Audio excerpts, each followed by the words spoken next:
So kind of towards the end of this chapter, Arya is going to bed, and the Hound is still with her, and this is where she tries to escape him. This is in the middle of the night, and I don't know why she's trying to do this. The Hound's right there, so what ends up happening to her is that the Hound has this crazy idea, gets her in a blanket and ties her up with the rope so she can't escape. So Arya has like a whole feeling like, what in the heck is this? What's wrong with this dude? Really? He just tied me up with a blanket and a rope? So later on, Arya kind of learns, like in her head, she's thinking maybe he does care about me. Maybe he wants to protect me from something, you know? But we learned this later on. So by 5:13, this is where we see Jaime again. And this chapter, I was like, I hope it's this person. And yeah, it's not. This is what I'm talking about. I was like, Jaime, your arm is making you sick. You're fevering dreams of dead people. At this point, it would have been cool to see Ned Stark again, but no, it was 5 of the brothers. Oswell went, John Derry, Lewin Martell, Prince of Dorne, the White Bull, Gerald Hightower, Sir Arthur Dayne, Sword of the Morning, and Rhaegar Targaryen, Prince of Dragonstone, rightful heir to the Iron Throne. I was like, why couldn't we see Ned Stark again? Maybe he has a dream of him. Maybe he's gonna tell him that he's gonna be this awesome guy and that he should stay true to himself. No, he meets up with these people that we don't really care about. So I was like, come on. I want to see Ned Stark. Please, just, if it's a dream or anything, I want to see Ned Stark. Come on, really? Alright, so here's a chapter that I couldn't remember what had happened in the beginning of it, but this is where Brienne and Jaime come into this scene about a bear, and I was like, what the heck? When did this bear all of a sudden become in contact with Jaime and Brienne, fighting it to the death? And I think it was when they were fighting and then the bear all of a sudden just comes up to them. I don't know what happened in this chapter. I have no idea, so if you know what happened, please leave your comments below and I'll be happy to read them and reply. So yeah, it was just a weird chapter. So the next one is about Catelyn, and this one is about how she's talking to Robb, and I was like, oh, good stuff. This is around 5:22, and I was like, Catelyn is talking to Robb about what should happen if they both die or never make it back to Winterfell. What should happen with the rest of the Starks? And yeah, I was thinking the same thing. I was like, you're not gonna die. You're gonna stay alive.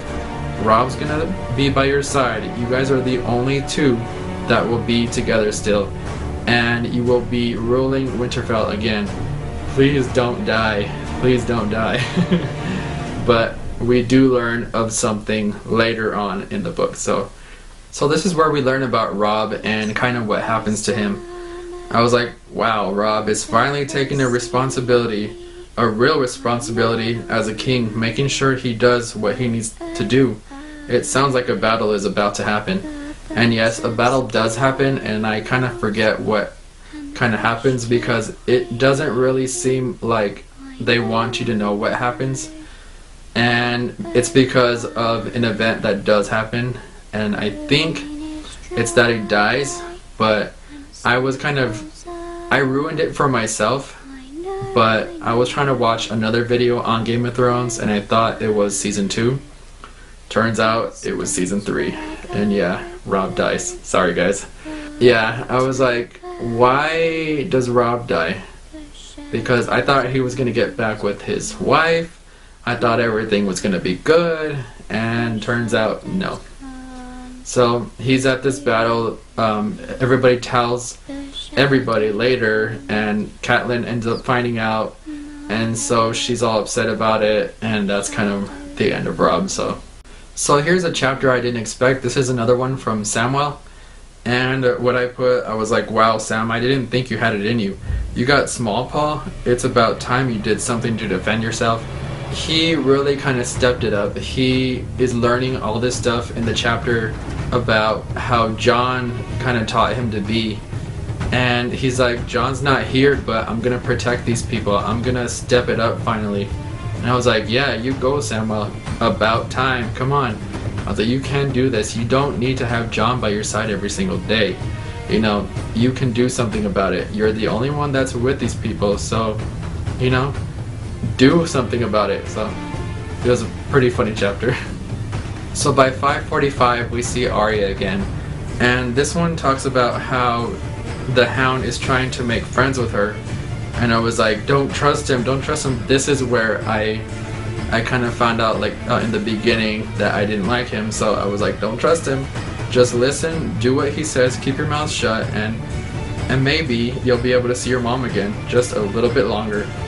He said he would take you, try to hold on a bit longer, you'll get there. And so this is kind of where she's missing her mom, she's missing her family, and I kind of felt bad for her. I was like, really, please just give Arya a break. I was like, give the Starks a break. All these other people are ganging up on her. All these other people are getting what they want, but she's not getting what she wants. So I was pretty upset at that point. And it turns out she does make it out, but that's not till later. And I thought this was pretty funny because this one is also about Arya. And they have this little saying which does help her in the end, and that is Velar Morghulis. And this is a saying that she has, that somebody tells her that maybe this person will die if she says it. So she's like, Valar Morghulis, Sir Elend, Sir Meryn, King Joffrey, Queen Cersei, Duncan Polliver, Raph the Sweetling, Sir Gregor and the Tickler, and the Hound. She does not like him by this point, so that's why she's repeating herself over and over and over. Turns out one or two of these characters will die, and you'll find out later. So this is where we learn about Jon again, and he learns of the fate of Winterfell. And I was like, Jon learns of Winterfell's fall, brought down by Theon Greyjoy and his brothers, being killed as has been said. So Theon Greyjoy said he would do it. All these other people are finding out, and he's like, I guess it's true, you know. So he's kind of saying, what's going on? I am here at the wall. I'm not knowing what's going on. I'm here. He goes, what is going on where I used to live, you know? He's with Ygritte. He doesn't know what's going on. He's just with her. All these other things are going on, and he wants to find out what's happening to Winterfell. So this is kind of where the chapter kind of ends. So in this chapter we learn of Winterfell's fate, and it has fallen, obviously, and this is where we hear about Robb. And I was like, that was such a long chapter. Finally Robb makes the decision to go home, finally. It's been too long since the Starks left Winterfell. They have to take back Winterfell and set things straight. So he hadn't died yet. So by 573 this is where we see Arya again. And I put, finally Arya makes it into the castle where she has told her mother Catelyn and Robb are. So they're kind of like, they're close to each other. And I was like, is she gonna see them? All these people have been saying they're gonna help her. She's finally right there. She might be able to get to see them. And I was like, after all this time she is told that she might get to see him again. So is she gonna see him again? Is something gonna happen to her? So now we're learning about Robb again, and this is around the page 583. I was like, wow, that was intense. Robb is wounded, and now Catelyn? What happens next? Stay strong, Catelyn. Robb, how crazy is this scene?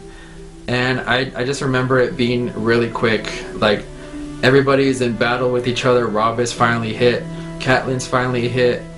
And I was like, why Catelyn? I was like, she needs to live. And it turns out she goes downhill quick. And we don't hear anything about Robb until later. And it turns out that Robb passes away, obviously. And Jean doesn't really know what's going on with him. I don't even think they mention about if she ever finds out. I think she does learn, but it doesn't say how sad she is or anything like that. So this part right here, I was like, really? Did this just happen? It's about Arya, and I was like, No, what the heck? Not Arya. She was almost there. She gets hit in the back of the head with this weapon, and it gets flung at her right in the back of the head, and the chapter just ends. And I think it was the Hound that hit her, and he said it was all to protect her. I was like, this dude, I hate the Hound. I was like, he's trying to protect her. I was like, why is he hitting her? Oh, it was with an axe. I was like, did she die? Did she not? I was like, is she alive? What's going on? I was like freaking out. And so I ended up going to like the next chapter, trying to find Arya, trying to find it. I didn't see it for a while. Let me tell you, I kind of freaked out. There's one chapter about Arya that I saw like towards the end, so I was like, oh, thank God. And I was still wondering if she was alive or not, and it turns out something does happen, but not going to tell you that. You have to wait. So here's a funny chapter about Tyrion, and this is where he's kind of chatting to Joffrey about how dumb he is and all this, and I was like, so funny, Tyrion calling Joffrey a monster. Perhaps you should speak softly to me then. Monsters are dangerous beasts, and now kings seem to be dying like flies. You tell him, Tyrion. I was like, that was one of the funniest lines I've ever heard him say. And Joffrey gets all pissed off and everything, and he's like, whatever kind of thing. He's like all pissed off and mad, and I was just like, that was probably one of the best chapters right there. So this is where we learn about what happens to Tyrion Lannister and how he's finding out about everything that's been happening. It seems like he's been under a rock. He's like, what the heck's been going on? Why haven't I been hearing about this?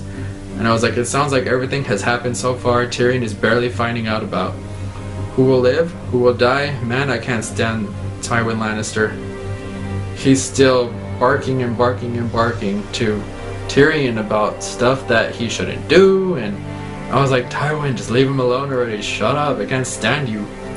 So Jon ends up getting a letter from the Night's Watch, and I was like, what is this about, you know?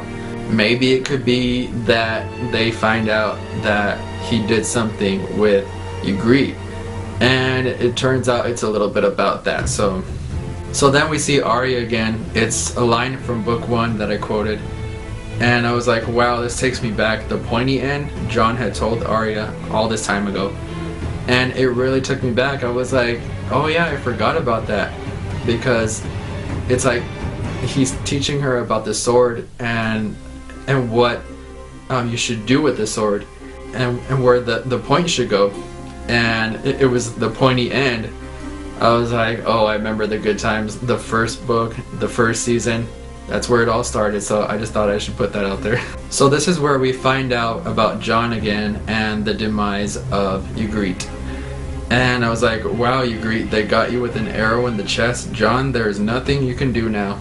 That was the longest chapter, Jon, I have read yet. So much action in the battle they were fighting at the wall. And I don't remember following this one too well. Everything was just happening, and Ygritte finally gets an arrow right in her chest. She's dying. It seems like she dies pretty quick, and Jon is just wounded, I think, and so he ends up living. Ygritte dies by this point. So by 6:32 we see Bran again, and I was like, as I read this chapter about Bran, it talks about the wind blowing outside the place where he is, and that it's blowing. Well, I read this chapter. How weird. The wind was actually blowing where I live outside, and so I kind of felt like I was there in the book by that point. So I thought that was a pretty cool scene that I read. So the next page is 6:38, and this is where we see Bran again. I was like, wow, that was a long Bran chapter. Bran meets up with Sam and Gilly. Where are they off to now? Going down the well into a dark door below that only a man of the Night's Watch can open. And it's a talking door. I wonder where this is going. Sounds interesting. So I was like, what is this about? You know, there's a talking door. Is this a scene out of the Lord of the Rings? Is this Pocahontas? I thought of the tree, the talking tree in Pocahontas. I was actually picturing it like a really big door, really big face, and I was like, that sounds interesting. So now we're on page 644, and I'm not sure whose chapter this was, but I was like, I really like this battle scene. I'm picturing everything like the battles that have been taking place in big arenas in Greece. Balbos is a strong warrior as he cuts off the head of his opponent Osnark. It's like a scene out of every historic battle in a Colosseum. It's epic. And I think it's Arya, I can't be too sure. But as they were fighting, I really could see it in my head, and I was kind of picturing Rome and every battle that's been fought there, and I thought it was really interesting to see. And I wasn't sure who was going to win, but it turns out one of them actually does die, and like any other battle, so I just thought that was a pretty cool scene. By 652 we learn of Daenerys Targaryen again, and I was like, wow, people are betraying the Queen of Dragons. Her trusted Jorah Mormont was lying to her all this time and telling other people where they were going. Daenerys' crew would travel, and Lord Varys was actually in on this. So, but all Jorah Mormont wanted was he would betray her for gold, love, and everything else that he could find. And I forget the third thing, but I was like, traitors, man. I was like, how can you do this again, really? They only betrayed her once, but this is where we're kind of learning about it. It's kind of like a second part to that chapter that was earlier. So by 654, I think this is where Robb dies. I wasn't too sure if he died, but I think this is where he dies. It doesn't say he dies. It doesn't say anything. It just says like people are talking about it. Maybe Robb died. Maybe he died here. Maybe he died then. I don't know. And then by 658 we see Tyrion again. Tyrion, you have to tell Sansa you still love Shae. She may find out eventually. So it turns out he really has this love for Shae. He doesn't care for Sansa because he doesn't know Sansa.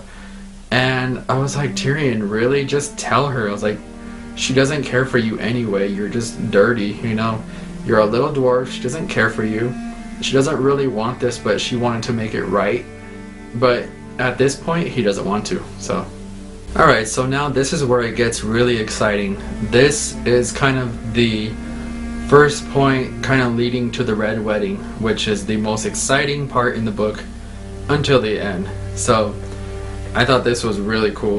The Red Wedding is probably one of the most epic parts of the book, and this is where they talk about Joffrey. So I was like, Joffrey, you ungrateful brat. This is in Tyrion's chapter. At least you got something. You didn't have to hack that book to pieces. Tyrion didn't even have to get you anything. He doesn't even like you. I don't know if a dagger would be a good idea for you. You wouldn't be using it for anything good because that's the kind of person he is. He doesn't really care for anything, and he just wants his knives, he just wants his swords, and anything that he can get his hands on, really. So I was like, you're just ungrateful, and I just hope something bad happens to you, because we all know it does happen. So yeah. So by 665, the most epic event happens in the book for 18 pages. Yes, 18 pages, guys. Oh my god. This is the Red Wedding. This is where it all happens. And this one's about Joffrey in Tyrion's chapter. Wow, Joffrey is finally no more. Oh, I can't wait to see that one in the show, guys. Yeah, he's dead. Joffrey is dead. I was like freaking out when I was like reading it. I was like, did that just happen? I had to read it again. Really, that part. Dumb Joff choked on his pie. That's what he gets. I bet Ned Stark is happy now. He can rest in peace. Goodbye, Joffrey. We won't miss you. Ha ha ha. I loved this scene. I was like, I can't stand him. He treated Sansa like crap. He treats everybody else like crap. His mother. He treats Tyrion like crap. Nobody likes him. Thank God he's dead. So now we're at 692, and this is where they mention the book name, and I thought that was really cool. It was a setup. Littlefinger taking Sansa home, he says, but what's he to do to her now? As he mentions the name of the Game of Thrones. He's like, you have to play the Game of Thrones with your foes. that are against you. He's a creepy guy. I was like, you don't even think about touching Sansa. You will never be as good as Lord Eddard Stark. Just take her home. I just think he wanted her for himself because he didn't want Tyrion to have her. And he's like, she's still like a virgin and she's like pure. So I think he just wanted to take advantage of that, and I was like, you're just a sicko, you sick man. And this part I had forgotten, and it happened in book 1. I was like, what? Joffrey is Jaime Lannister's son with Cersei? When did this happen? Book 1 is when it happened, a long time ago. Joffrey never found out about it. He's considered the bastard son in a way. He's what Jon is, but he never knew about it. Joffrey always knew that Robert Baratheon was his dad and Cersei is his mother. And I was like, that's gross, you know? I was like, I didn't remember that Cersei and Jaime got together, so that kind of freaked me out. I was like, ew, gross. So now we're at 697, and this is where Jaime and Brienne finally make it to King's Landing. And they finally are okay, and everybody is taking care of them, and they're there and they don't have to travel anymore.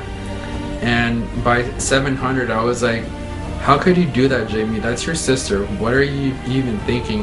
This is where he's getting with Cersei again. He's finally made it back. He's finally seen her again. It's been so long and he just wants to be with a woman, so he did it. But it turns out Joffrey didn't choke. It was the wine that had poisoned him. And throughout this whole thing, we're thinking that he just got poisoned or he got choked. It was the poison from the wine that he drank. And it turns out they're thinking that it might have been Tyrion at first, and then they learn maybe it was Sansa, but how could it be because she didn't tell Tyrion? And it ends up being a couple of other people. So we don't know who it is until the end. So by 704, we learn about Lord Tywin. And I was like, man, Lord Tywin is such a grouch. That last part of the chapter, you need to let your son do what he needs to do. Tywin, calm down, old man. So he's getting at him again. I was like, can't he just leave him alone? You know, Tyrion is being accused for Joffrey's death, and you're still giving him grief? Really?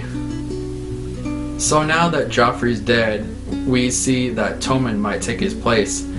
And Tommen is 8 years old. And I was like, he could be next to the Iron Throne now that Joffrey is dead. So I was like, why is that even a choice?